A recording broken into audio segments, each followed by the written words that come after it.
Cherry blossoms are one of my favorite flowers, and in this video I want to show you how to make them with 1mm paper strips. So let's start with the petals. I'm using 1mm paper strips from 130 GSM paper. My paper strips are 30 cm long. I'm using 3.5 strips for each petal. The half strip is a darker shade and it will be on the outside of the petal. In this way you can create more contrast on the quilling cherry blossom. Before I start rolling, I glue them together. I attach all the lighter shades on the darker one and make sure that they are all aligned. This is very important when you're working with 1mm paper strips, otherwise they will be visible on the coil. This is a curling coach.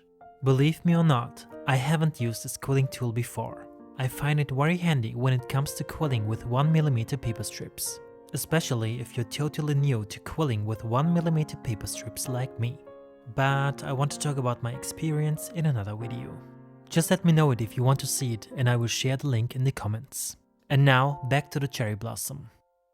I'm rolling my 1mm paper strip on the curling coach and hold the coil very gently with my fingertip, so it can't fall off.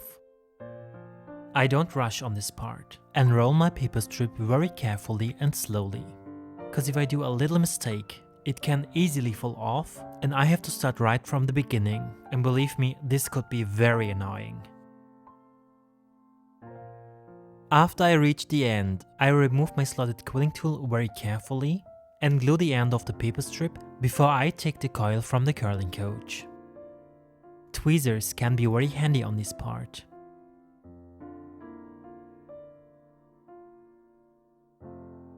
Here it is, a tight coil made of 1mm paper strips. I always roll the handle of my slotted quilling tool on my tight coils to flatten their surface. And now it's time to apply some glue on just one side of the tight coil.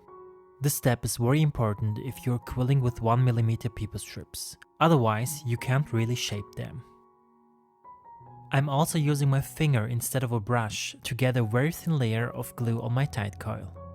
I feel like you can see the strokes on the tight coil when you use a brush. That's why I prefer to use my fingers. This is the surface of the tight coil without glue. And when I flip it over, you can clearly see the glue on the other side. This will be the back of the petal, cause I don't want to show the glue on my quilling flower. And now I'm going to shape it into a teardrop shape by squeezing the edges into the center. You need more force to squeeze it than normally, but don't be afraid. The coil can't be destroyed because of the glue on the back side. Now I'm going to curve my teardrop shape by rolling it on the handle of my slotted quilling tool. With this shape, the petal will look more realistic.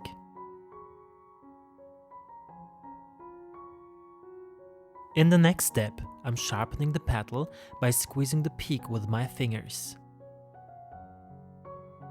And at last I'm bending the petal to the other side to curve it to the other direction.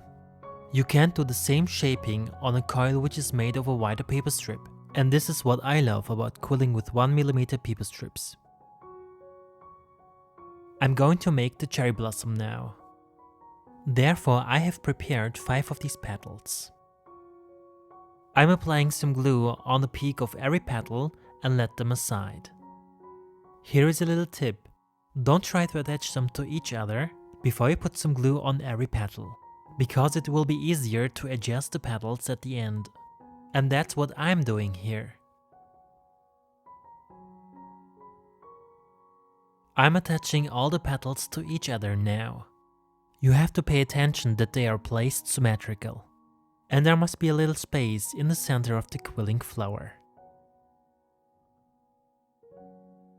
It took me a little bit of time until I got the petals on the right place. And now I'm applying some glue on the connecting part of every petal to seal this position. Just keep in mind, this is the front of the quilling flower. Don't use too much glue on this part. It could be visible when it's dry.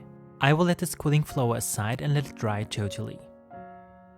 Meanwhile, I'm preparing the center of the quilling flower. Therefore, I'm fringing a 6mm paper strip. I can't really tell you the length of the paper strip, because it's depending on the space of the center of the flower which we have made before.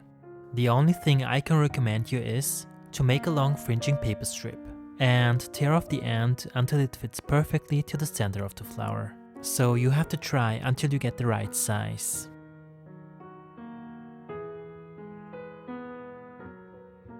Let's go on with the stem.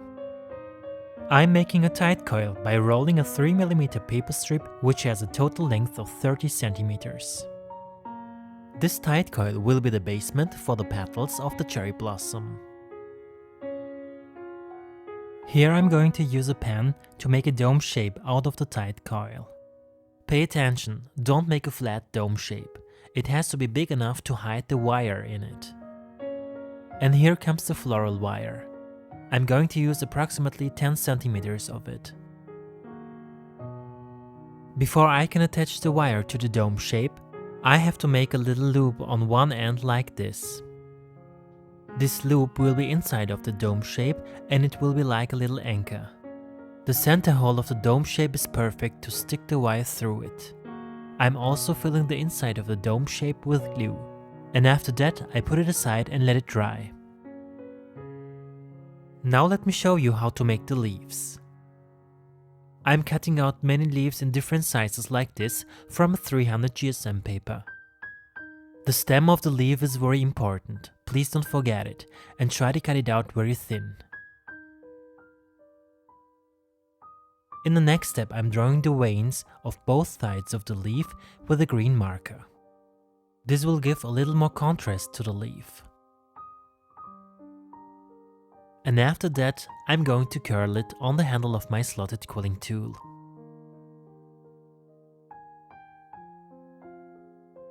Now it's time to use some floral tape. I'm going to cover the stem and the dome shape with some floral tape before I attach the cherry blossom on it. In this way it's easier to wrap the tape along the wire. At first I'm applying some glue on the dome shape before covering it with tape. Make sure that the dome shape is totally covered with tape and the edges are aligned. And then I let it dry for a moment before I wrap the tape along the wire. After I wrapped it for about 2 centimeters, I'm applying some glue and adding one leaf to it. As you can see, I'm wrapping the tape around the stem of the leaf. That's why it was important to cut out a very thin stem. At the end, I'm applying some glue. And it's finished. Here is it, the stem for the cherry blossom. In the next step, I will attach the stem to the cherry blossom. That's why I'm filling the dome shape with glue again. I put my quilling cherry blossom face down on the table and stick the stem to the center and let it dry totally. After it's dry, I apply some glue again, but this time on the center of the flower. And now I can attach the fringing coil to the center. Put it aside and let it dry for a moment, and then you can open up the fringing strips. Here is it, our beautiful cherry blossom. But I want to make a whole branch. That's why I've prepared more cherry blossoms like this. The cherry blossom on my right hand is smaller. I made its petals with 2.5 paper strips. I will also add some stems without blossoms to the branch, and even some stems without leaves. This will make the whole branch more realistic. And there will be some extra leaves too. Let's attach all of these pieces together to get a branch. Start with the smaller pieces at first. For example, the smaller cherry blossoms and the smaller leaves should be always on the top of the branch. This will make it more realistic. To attach all of these pieces together, I'm using floral tape again. While I'm wrapping the tape along the wire, I'm adding more and more pieces together.